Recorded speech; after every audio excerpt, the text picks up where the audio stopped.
dari malam 12 memakai satu juz yang alhamdulillah kita khatamkan bersama pada malam 20 Ramadan yang termasuk malam ganjil di malam-malam Lailatul Qadar.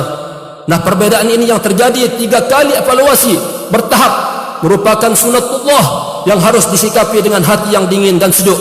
Perbedaan merupakan anugerah yang patut kita syukuri dengan cara saling mengenali, memahami dan mengerti sehingga tercipta kehidupan yang rukun, aman, damai dan penuh dengan persaudaraan yang puncaknya kita dapat saling tolong-menolong dalam kebaikan demi kemudahan menjalani kehidupan bersama. Dalam berhubungan antara manusia atau disebut dengan al-muamalah, Islam mengajarkan supaya mengedepankan 2 prinsip, yaitu al-adl, berlaku adil, dan al-ihsan, berbuat baik. Sebagaimana dijelaskan dalam ayatul Quran yang selalu dibaca dalam setiap khutbah, innallaha ya'muru bil adli wal ihsan wa ita'i dzil qurba wa yanha 'anil fahsya'i wal munkari wal baghi ya'idukum la'allakum tadhakkarun.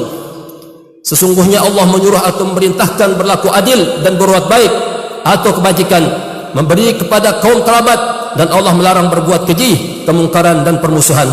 Allah memberi pengajaran kepadamu agar kamu dapat mengambil pelajaran. Kandungan ayat ini menurut Syekh Muhammad At-Tahir bin Ashur dalam kitabnya At-Tahrir wa Tanwir dikatakan sebagai prinsip dalam syariat Islam. Demikian juga Syekh Izzuddin Ibn Abdussalam mengatakan bahawa ayat tersebut menjadi bangunan dasar di dalam semua rumusan hukum Islam atau fikih. Ayat tersebut berisi kewajiban bagi umat Islam untuk berlaku adil dan berbuat baik atau bijaksana. Berlaku adil artinya memberikan hak kepada orang yang berhak, i'ta'ul haqqi li sahibihi. Contoh tentang hal ini banyak sekali.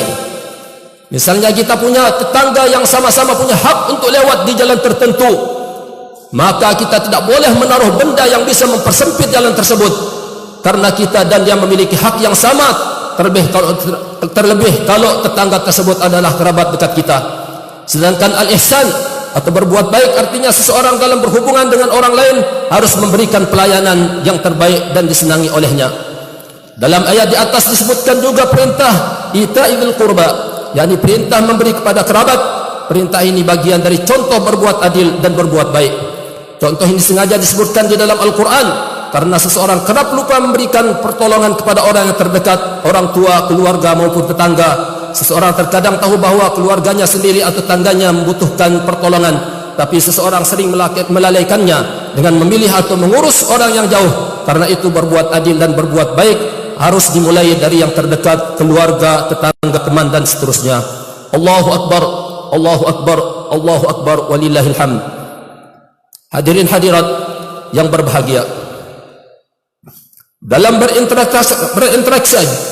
berinteraksi dengan sesama manusia, selain Allah memerintahkan untuk berbuat adil dan berbuat baik, Allah juga melarang berbuat kerusakan yang membahayakan diri sendiri dan orang lain atau disebut dengan al-fahsya dan al-munkar, seperti membunuh, melukai, mencuri, minum arak, narkoba dan yang lainnya. Contoh perbuatan buruk yang disebutkan dalam ayat di atas adalah bertindak sewenang-wenang dalam berhubungan dengan sesama manusia atau bahkan makhluk Allah yang lain. Dalam ayat di atas disebut dengan istilah al-baghyu. Al-baghyu atau melakukan tindakan yang sewenang-wenang, arogan, ngaur, seenaknya sendiri. Karena itu larangan berbuat sewenang-wenang dan bermusuhan secara khusus disebutkan di dalam ayat tersebut. Tujuannya sebagai peringatan supaya dalam bermuamalah atau berhubungan dengan sesama manusia, apabila ada masalah maka harus mengedepankan dialog, musyawarah daripada menyelesaikannya dengan cara-cara kekerasan yang itu dilarang keras oleh agama yang mengajarkan nilai-nilai kasih sayang, rahmatan lil alamin. Allahu Akbar, Allahu Akbar, Allahu Akbar, walillahil hamd. Jamaah Idul Fitri yang dimuliakan Allah Subhanahu wa taala. Jadi Islam selain mengakui bahawa manusia berbeda-beda dalam banyak hal, dalam waktu bersamaan Islam juga mewajibkan umatnya untuk selalu menjaga persaudaraan dan melarang keras permusuhan. Pada hari ini kita merayakan Idul Fitri yang salah satu tradisinya di kita saling minta maaf, bermaaf-maafan dan halal bihalal. Hal ini menjadi momentum terbaik bagi kita untuk merajut atas salah atau khilaf yang barangkali pernah kita lakukan kepada keluarga, orang tua, tetangga, teman dan masyarakat sekitar juga yang lainnya. Dalam kitab-kitab fikih dijelaskan bahawa berbuat salah kepada Allah atau melanggar hak Allah, hukuk Allah Cara menghapusnya cukup dengan bertobat, yakni meninggalkan kesalahannya dan meminta ampun kepadanya. Tapi berbuat salah kepada manusia atau melanggar hak-hak manusia, hukukul adami, maka seorang harus meminta ridha dan memohon maaf kepadanya secara langsung. Jika kesalahan itu berkaitan dengan materi, misalnya pernah mengambil harta benda tanpa seizin pemiliknya, maka harta benda itu harus dikembalikan dan meminta maaf kepadanya. Maka dari itu, dalam momentum ini, dari mimbar yang mulia ini, Al-Fakir atas nama pribadi dan keluarga, atas nama pribadi dan keluarga meminta maaf lahir dan batin kepada hadirin semua. Bila ada kesalahan dan khilaf selama ini, baik yang sengaja maupun tidak, baik perilaku ataupun akhlak, tolong dimaafkan. Hadirin a'azakumullah ta'ala, mari kita jadikan hari raya Idul Fitri ini sebagai permulaan untuk tetap meningkatkan ibadah sebagaimana yang kita lakukan pada bulan Ramadan, dengan menjaga persatuan dan kesatuan, menjauhkan semua permusuhan dan dendam, sekaligus menghentikan perbuatan dosa dan salah baik kepada Allah maupun kepada sesama manusia, baik yang sepaham maupun yang berlainan. Perbedaan adalah sunatullah dan menjaganya dengan tetap bersaudara adalah perintah agama. Taqabbalallahu minna wa minkum. Allahumma barik lana fi 'idina wa ahdu 'alaina sinin 'adidah wa awaman madidah. A'udzu billahi minasyaitonir rajim. Ya ayuhan nas inna khalaqnakum min dzakarin wa untha waj'alnakum syu'uban wa qabaila lita'arafu. Inna akramakum 'indallahi atqakum. Innallaha 'alimun khabir. Ja'alana Allahu wa iyyakum minal 'aidin wal faizin wal maqbulin وأدخلنا وإياكم في زمرة عباده الصالحين.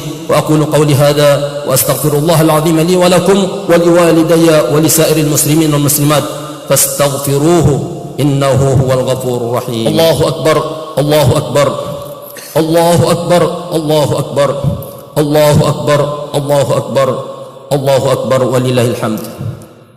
الحمد لله الرحيم الرحمن أمر بالتراحم وجعله من دلائل الإيمان. أحمده سبحانه وتعالى على نعمه المتوالية، وأشهد أن لا إله إلا الله وحده لا شريك له، وأشهد أن سيدنا ونبينا محمدا عبده ورسوله الرحمة المهداة والنعمة المسداة وهادي الإنسانية إلى الطريق القويم. اللهم صل وسلم وبارك على سيدنا ونبينا محمد وعلى آله وصحبه أجمعين وعلى من تبعهم بإحسان إلى يوم الدين. أما بعد، وأوصيكم عباد الله ونفسي بتقوى الله. إن الله أمركم بأمر بدأ فيه بنفسه وثنى فيه بملائكته، وقال تعالى: إن الله وملائكته يصلون على النبي يا أيها الذين آمنوا صلوا عليه وسلموا تسليما. وقال رسول الله صلى الله عليه وسلم: من صلى علي صلاة صلى الله عليه بها 10. اللهم صل وسلم وبارك على سيدنا ونبينا محمد وعلى آله وصحبه أجمعين. وارض اللهم عن الخلفاء الراشدين أبي بكر وعمر وعثمان وعلي، وعن سائر الصحابة الأكرمين، وعن التابعين ومن تبعهم بإحسان إلى يوم الدين. اللهم اغفر للمؤمنين والمؤمنات والمسلمين والمسلمات الأحياء منهم والأموات. اللهم ادفع عنا البلاء والوباء والزلازل والمحن وسوء الفتن ما ظهر منها وما بطن عن بلادنا إندونيسيا خاصة وعن سائر البلدان المسلمين عامة يا رب العالمين. اللهم اجعلنا والحاضرين من العائدين والفائزين زائدين لا منتقصين راضين غير ساخطين مجتمعين لا متفرقين مجتمعين لا متفرقين مجتمعين لا متفرقين مقبولين ولا مطرودين. ربنا آتنا في الدنيا حسنة وفي الآخرة حسنة وقنا عذاب النار. ربنا ظلمنا أنفسنا وإن لم تغفر لنا وترحمنا لنكونن من الخاسرين. عباد الله، إن الله يأمر بالعدل والإحسان وإيتاء ذي القربى وينهى عن الفحشاء والمنكر والبغي يعظكم لعلكم تذكرون. فاذكروا الله العظيم يذكركم واشكروه على نعمه يزدكم ولذكر الله أكبر والله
Allah ya Allah.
Allah ya Allah.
kepada bapak-bapak para guru, para asnafi, para undangan, atas waktu